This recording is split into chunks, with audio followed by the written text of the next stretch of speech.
Welcome to another Daily Dose of Greatness Quest. I'm Trevor Crane, and every single day now, I'm trying to bring you something to help your life and business go to the next level. And today's subject is about the best thing that never happened. And I know you're going to love this show. Cowboy. Welcome to a Daily Dose of Greatness Quest with your host, Trevor Crane, my daddy. He is going to help you take your life and business to the next level. Here I come to save the day. Trevor Crane here, 11-time #1 best-selling author and the founder of Epic Author Publishing, coming to you live every day so you can plug in every day to build your ideal business so you can live your ideal life.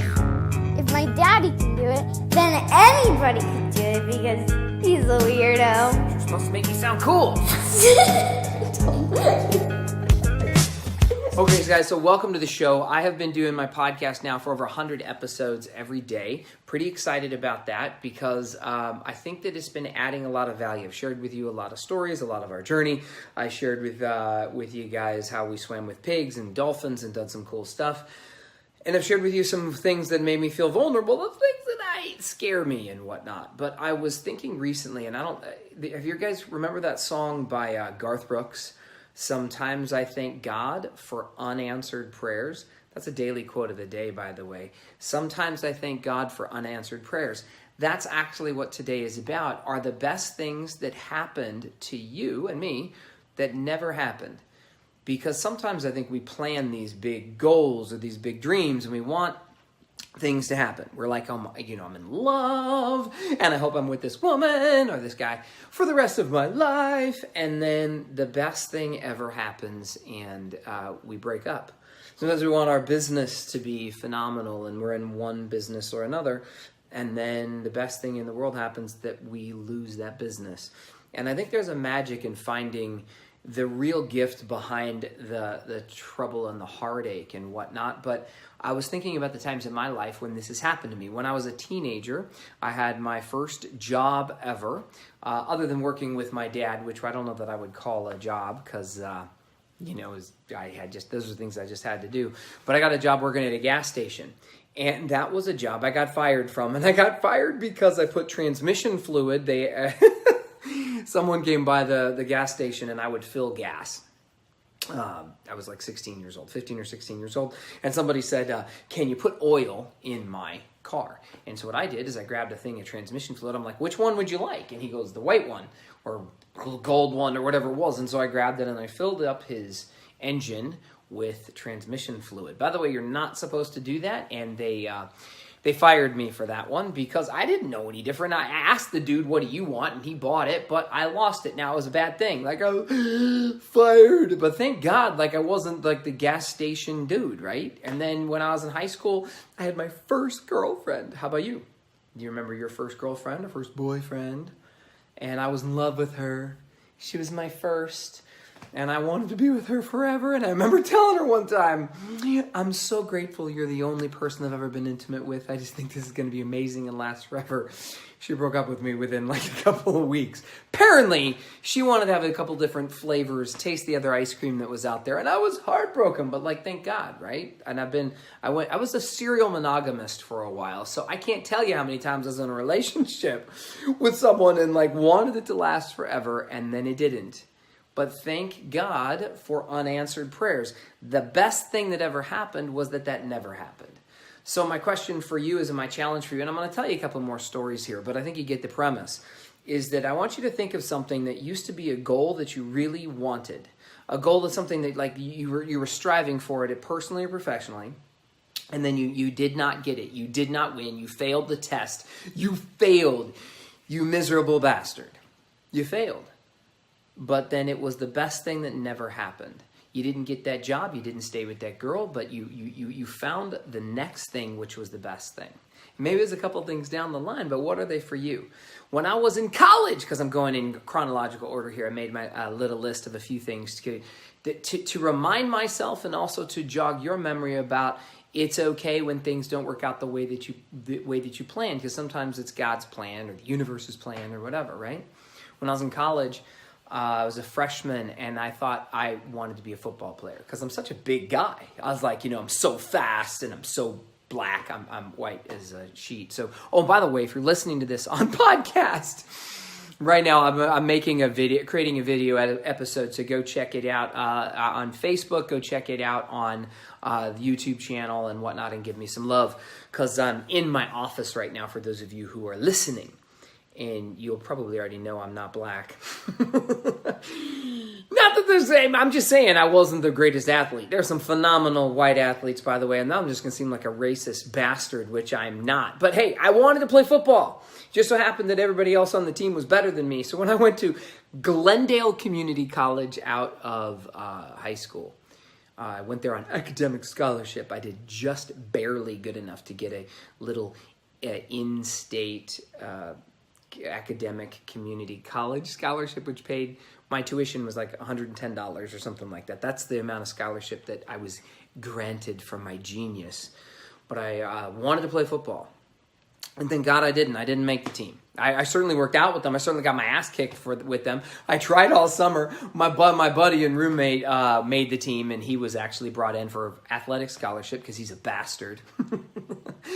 And he played for him, but thank God I didn't. I would have got my ass kicked. I was like the smallest guy on the team. I was the slowest guy on the team. Like I didn't deserve to be there, but thank God. Now it was a dream come that I failed, right? But from there, I played all the intramural sports. I played tennis. I played racquetball. I played. I didn't run track or whatnot. I played soccer. Oh my God, I had some of my best moments of my life playing soccer, and some of the most amazing things ever for like an intramural sport. And when I went to Arizona State, I played rugby, and it was my senior year, and I fortunately I got on the rugby team, and I did well enough in that sport. Like I didn't need to be as tall or as coordinated. Like it was a combination of sports for me because I was pretty good all around, but I was never really great at any one sport until rugby, baby. In rugby, I had my greatest, physical fitness, awesome story things. I should tell you a story about my best touchdown or try that I made in rugby one day. I'll do that because it's just badass and fun. But I had these amazing things happen. I played Arizona State rugby. I scored the most touchdowns, or what they call in rugby is a try, on my team, my senior year, my first year. It was freaking awesome. Like, thank God I didn't make the football team. I'd had my ass handed to me. So again, I'm reminding you to think of what are the best things that never happened for you, so that you're grateful for them, and it also reminds you that the next thing that you try, that you fail at, that maybe it's okay that it didn't work out for you. Because I had a business that was my water sports business. For those of you who don't know, I had a water sports business. After I was a scuba instructor, I started a parasail and water sports business out of the Ritz-Carlton in Naples, Florida. And I was running this water sports business.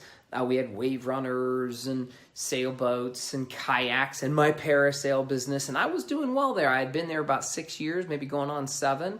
And I was talking to the guy that owned the water sports contract at the Ritz-Carlton, and he was going to sell me the water sports contract instead of me subcontracting from him. And the best thing that never happened is that I didn't get that deal. In fact, the jackass was lying to me, and I didn't know that while he and I were talking about this and negotiating about it, he was negotiating with somebody else on the side. And then I met with him on like a Monday at the bank to get the money to buy the business, and this was gonna be the next, decade of my life, was running this water sports program there on the beach. And on Wednesday, I got a phone call. Monday at the bank with him. Wednesday, I got the phone call. And he went ahead and gave the contract to someone else. And not only did I not own the contract anymore, I was fired. So our partnership that we'd had for 6 years, and now me about to take over the program, I got nothing. Zip zilch. And I lost that entire business. And I fought for about 6 months to a year trying to keep my water sports business afloat. But the best thing that never happened for me was that I lost that water sports contract because I decided I needed to make a shift, that this was not the next decade of my life, and I decided to go into a new industry, one that I'd never been in, but one that set me free. I made more money in my next business, which is an environmental protection company, which was the sexy name that I had for a street cleaning company where we did some environmental stuff as well. But I had these gigantic street cleaning trucks. And instead of having hundreds and thousands of clients every year in my water sports business where I made $50 a pop, I had a handful of clients or a dozen clients, and they each paid me hundreds of thousands of dollars or millions of dollars, and I made a bunch of money. Like, dude, thank God that guy jacked me out of the water sports contract. So again, my challenge for you, what's the best thing that never happened for you? And one of those things was losing that business. Now, in my environmental protection company, I ran that for 2-3 years, making great money, very proud of myself, thinking that I'd hung the moon. But I also realized that I wanted out. It wasn't the business for me. It didn't call to my heart. I was actually bored to tears with it, and there was a lot of things I didn't like about it. And so I burned 3 businesses to the ground. This is one of them. I was in the transition of trying to sell it. I didn't like a business partner that I was working with, and I ended up destroying that company. Now, I had wanted to sell it, but the best thing that never happened for me in this context with that business is I lost it. Now, I wished I could have sold it for millions of dollars and all of that, but what happened is that precipitated my bankruptcy, which I certainly never wanted to happen. But it was one of the best things that ever happened. I lost the woman I was with. And I was in love with this woman. We'd had a daughter together. And I wanted to spend forever with her. I didn't ask her to marry me, but I was thinking about it like it would have been nice, but we weren't really happy. And that was the problem. I didn't want to just ask her to marry me based on circumstance. I wanted to ask her to marry me because I wanted to spend the rest of my life with her, and I had hoped that would be the case. That's what I wanted to happen, but the best thing that never happened is that we broke up, and we just so happened to break up when I lost everything. When I lost all my money in my house, I'm like, big surprise. Like, I had lost everything, and she wants to bail on me. Like, that's probably a pretty smart decision. But at my bottom, when I certainly did not, like, I wanted a lot of other things to happen. I wanted to win the lawsuit against this jackass. I wanted to not go bankrupt. I wanted to keep the business. I wanted to sell it. I wanted to be with the woman. I wanted it all work out. And the best thing that never happened is I lost all of that. And I met my wife when I was at the bottom of the bottom. The best thing that never happened was all that stuff I had wanted to happen. And then, I got it. I didn't like the business. Remember I told you I wanted out of that business? I was trying to sell it and get out. And what ended up happening is I found the right woman, and I found the right relationship, and I found the right business for me. See, on the side, I had been doing business coaching and consulting, and that had worked kind of well. I was doing good at it, but I didn't really start that full time until after I had met my wife, and things really worked out for me. So my question to you again is to just have you think about the times in your life, the things in your life that you used to want really bad. Maybe something you really tried for and you failed miserably. You didn't get it. You thought it'd make you happy. You didn't get it, and it's the best thing that could have happened to you. That's my challenge for you today. That's all I got for you today, is just to think about what's the best thing that never happened, because it's coming. There's another one coming for all of us. And I don't know what it is. Like, I hope all my frickin' dreams come true, but those times that we fail, and I've got this poster of Muhammad Ali here in the background, and he talks about when I've been doing a lot of studying with him lately. I know he's not here anymore, but I've been reading his book and watching his videos and watching his interviews, and he had talked about how the defeated can rise up and become stronger than they ever were before. So just because you lose doesn't make you a loser. The only thing that makes you a loser is if you just choose not to get up. And that's all I got for you today. Make today magnificent. I can't wait to see you tomorrow. Another daily dose of Greatness Quest. To get even more awesomeness, which means all my best stuff, download my app by texting Trevor to 36260. It will show up right on your cell phone. Just text message the word Trevor to 36260. Talk to you soon.